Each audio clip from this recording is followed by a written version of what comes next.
The universe, a wild frontier. These are the chronicles of Sol and Luna. Their lifelong mission: to chronicle strange new star systems, to document strange new intelligent life and civilization, to boldly chronicle where no chroniclers have gone before.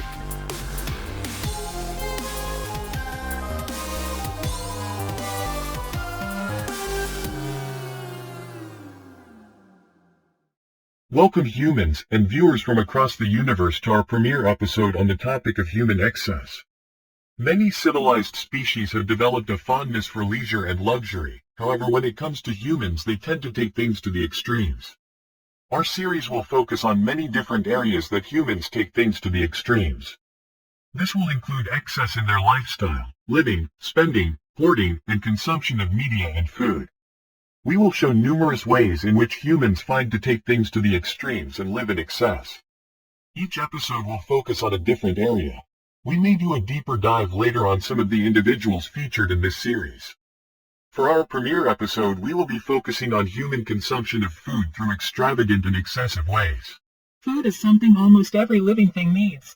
Plants utilize photosynthesis for food, animals, humans and many other species, including my own, consuming food in the form of plants and meat, and various other forms of food developed by cooking techniques. When a species evolves and develops, we in the Chronicler's Corps have repeatedly noticed that processed food with chemical preservatives and genetically altered foods start to become a regular part of the diet. Just as an aside, many misunderstand what the word diet means. A diet is simply the food that you eat, nothing more. Whether it be healthy food or junk food, it's still your diet, it's what you eat. So as we continue further, we will use the definition of the food you consume to represent your diet. Humans especially have become triggered over this word and have become afraid of the word as they have come to misunderstand its meaning. Diet does not mean weight loss or mass change. It means the food consumed by an individual or group of people or animals, etc. Through evolution, humans have become omnivores, from hunter-gatherers to a settled society with stores and merchants selling any food one would need. Even though humans in civilized countries, for hundreds of years, have no longer needed to worry about starvation, a good portion of the population still consumes food as if they are storing fat for a time of no food. Some consume food in such excessive amounts they have made themselves bedridden due to the amount of extra mass they have to carry around on their bodies. Humans seem to be able to form addictions easily, more on this in a future episode, and some have an addiction to consuming an excessive amount of food. Through our research using the human social media and internet communication platforms, we have found many examples to share with you on this excessive consumption of food. In the human language, gluttony is defined as follows: habitual greed or excess in eating or drink. This means the overconsumption of food or drink on a regular basis. Some humans have even developed an addiction to food, and developed disorders around overeating food. With food being widely available to the public, whether through a grocery store or from restaurant-prepared meals. With the rise of fast food restaurants also came a rise in gluttonous behaviors in humans. This increase in overconsumption of food also led to an increase in obesity amongst humans, causing a portion of the human population to increase in mass and weight. To start, we will describe what kinds of food humans eat. Some you as the universe's community may find similar to what you consume, and others you may find very different, if not downright odd. Now, as stated earlier, humans consume plants and other animals as they are omnivores. The plants they consume are generally farmed, and rarely wild plants. There are a wide range of vegetables, fruits, and fungi. The meats they eat are from a range of other animals, much the same as we do, which are generally livestock, though some do still hunt for wild game. Generally, the animals are quadrupeds. They also tend to be animals with more than a single use, such as using hide for leather and meat for food, etc. Humans have also created highly palatable foods with preservatives and ingredients not found in nature that have helped increase the tendencies of some for overconsumption of food and drink. Humans' odd ability to become psychologically addicted to almost anything, eating, drinking, and various behaviors, to literally almost anything, with the increase of mental health conditions has also increased their tendency towards gluttonous behavior. Some humans are even attempting to push a celebratory narrative of overconsumption and weight gain. The average human needs to consume between 1,800 and 2,200 calories per day of a balanced healthy meal to properly survive to an old age with limited weight and food-related illnesses. Those that overconsume can take in anywhere from 4,000 to over 10,000 calories in a single sitting, let alone in a single Earth day. This is not to say that there are not humans who take things to the opposite extreme and consume too few calories and become dangerously underweight, but there are far more overweight and morbidly obese from overconsumption. Currently 39% of the human population is obese, with 10% of that being morbidly obese. Despite the claims of activists, scientists from many species, including human doctors, there is only one way to become obese and morbidly obese, and that is through the overconsumption of food. There may be illnesses or medications that make it more difficult to lose weight that has been accumulated, but there is no way for humans or my species to magically pull calories from the air to gain weight. We mentioned earlier that the rise of fast food and man-made food products coincides with the increase of obesity. The data shows that there has been a steady increase in obesity over the last 75 years, which is a direct correlation as fast food started to pop up around 75 years ago. Out went the home-cooked fresh clean foods and in came fast-cooked high-fat, high-salt foods.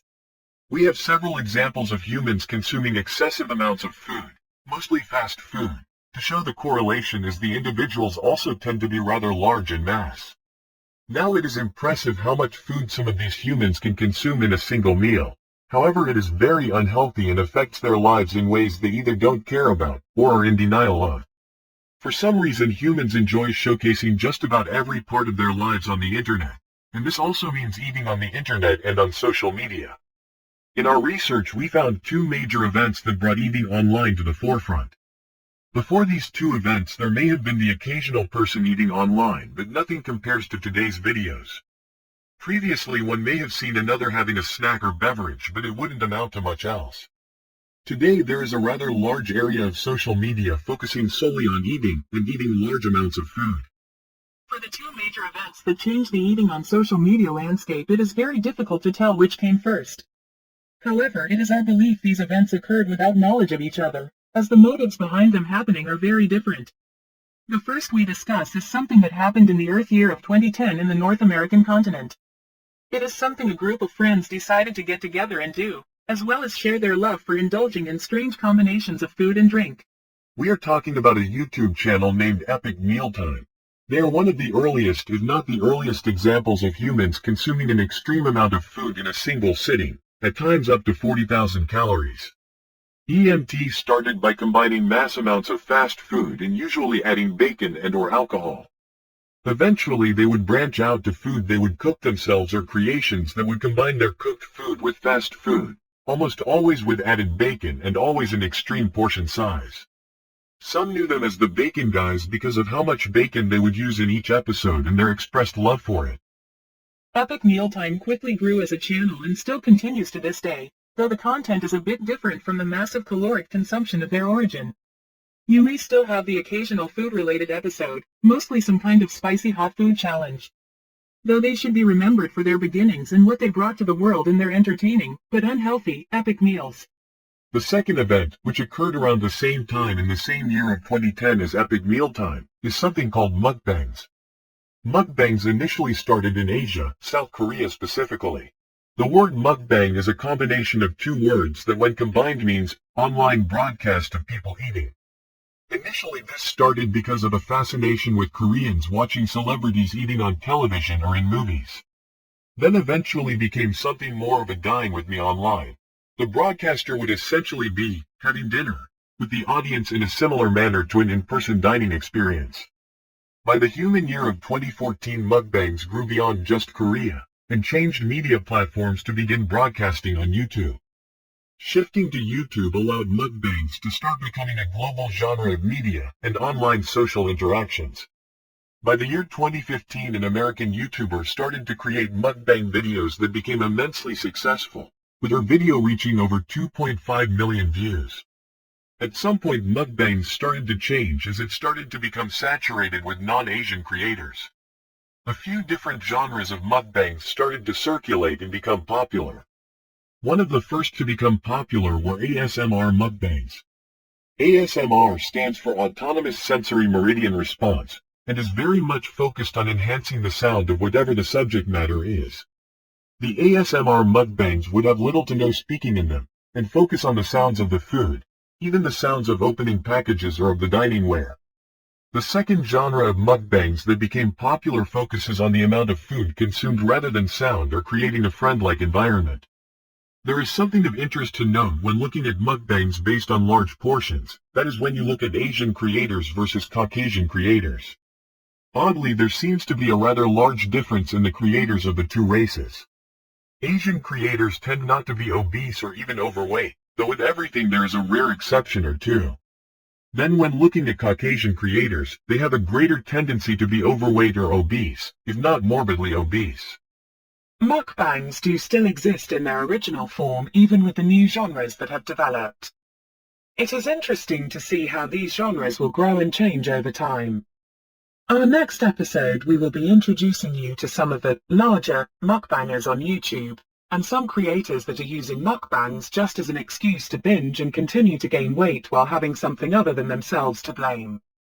Please join us next week for part 2.